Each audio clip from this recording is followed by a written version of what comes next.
Hi friends, இன்றைக்கி ரொம்பவே ஒரு டிஃப்ரெண்ட்டான பிரேக்ஃபாஸ்ட் ரெசிபி தான் பார்க்க போகிறோம். சட்டுன்னு இன்ஸ்டண்ட்டாக ஒரு 10லேருந்து 15 நிமிஷத்துக்குள்ளே இந்த ரெசிபியை செஞ்சு முடிச்சிடலாம். வாங்க எப்படி செய்கிறதுன்னு வீடியோக்குள்ளே போய் பார்க்கலாம். இந்த ரெசிபி செய்கிறதுக்கு நான் அன்றைக்கி ஒரு 3/4 கப்புக்கு கடலை மாவு எடுத்திருக்கேன். இது கூடவே ஒரு 2 டேபிள் ஸ்பூனுக்கு அரிசி மாவு சேர்த்துக்கிறேன். இது கூடவே நான் ஒரு 1/2 டீஸ்பூனுக்கு எள்ளு சேர்த்துக்கிறேன். இதுக்கு தேவையான அளவு உப்பு போட்டுக்கிறேன். இப்போ நீங்கள் தண்ணி ஊற்றி நல்லா நீங்கள் பஜ்ஜி மாவு பதத்துக்கு இதை பிசைஞ்சு எடுத்துக்கோங்க. ரொம்பவும் தண்ணியாக இல்லாமல் ரொம்பவும் திக்காக இல்லாமல் கரெக்டான கன்சிஸ்டன்சியில் கரைச்சி எடுத்துக்கோங்க. இந்த மாதிரி கன்சிஸ்டன்சியில் கரைச்சி எடுத்துக்கோங்க. இப்போ நமக்கு மாவு ரெடி ஆகிடுச்சு. இதுக்கு தேவையான மசாலா ரெடி பண்ணிக்கலாம். இப்போது நான் ஒரு பேனில் ஒரு 2 டேபிள் ஸ்பூனுக்கு ஆயில் ஊற்றிருக்கேன். இதில் தாளிக்கிறதுக்காக கொஞ்சமாக கடுகு, கொஞ்சமாக சோம்பு சேர்த்துக்கிறேன். கடுகும் சோம்பும் நல்லா வெடித்ததுக்கப்புறம் ஒரு 2 மீடியம் சைஸ் வெங்காயத்தை நல்லா பொடி பொடியாக கட் பண்ணி வச்சுருக்கேன்.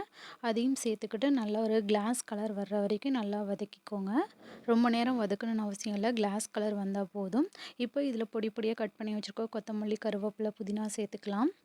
இப்போது இந்த கருவேப்பிலை, கொத்தமல்லி, புதினாவோட அந்த ரா ஃப்ளேவர்லாம் போனதுக்கப்புறம் இதில் மசாலா சேர்த்துக்கலாம். ஒரு 1/2 டீஸ்பூனுக்கு மஞ்சத்தூள், காரம் தேவையான அளவு, கரம் மசாலா கொஞ்சம் சேர்த்துக்கிறேன். இப்போ இதையும் ஒரு முறை நல்லா வதக்கி விட்டுக்கோங்க.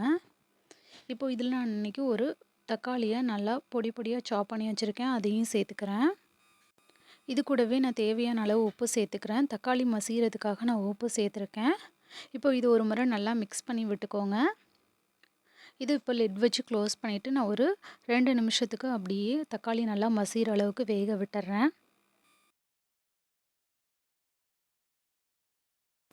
இப்போது நம்ம அந்த தக்காளி நல்லா மசிகிற அளவுக்கு ஒரு முறை நல்லா மிக்ஸ் பண்ணி விட்டுக்கலாம். இப்போ இதை நான் 3 பாகமாக பிரித்து விட்டுக்கிறேன். இப்போ நம்ம ஆல்ரெடி ரெடி பண்ணி வச்சுருக்க அந்த கடலை மாவை இது மேலே ஊற்றிக்கலாம். நீங்கள் இனிஷியலாக ஊற்றும்போது உங்களுக்கு மாவு வழிஞ்சு வரும். ஓரங்களில் நல்லா வெந்துருச்சுனாக்கா உங்களுக்கு ஈவனாக வேக ஆரம்பிச்சிரும்.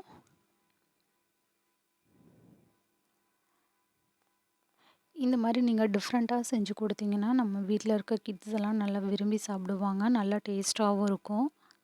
இதுக்கு நம்ம எந்த சைட் டிஷ்ஷும் வச்சுக்க வேணாம். நம்ம ஆல்ரெடி ஸ்டஃபிங்கில் வச்சுருக்க அந்த வெங்காய தொக்கை நல்லாயிருக்கும். இப்போ இது ஒரு லிட் வச்சு க்ளோஸ் பண்ணி ஒரு 2லேருந்து 3 நிமிஷம் வேக விட்டுறேன். இப்போது எனக்கு மேலே வெந்துருச்சு. நான் கொஞ்சம் திருப்பி போட்டுக்கிறேன்.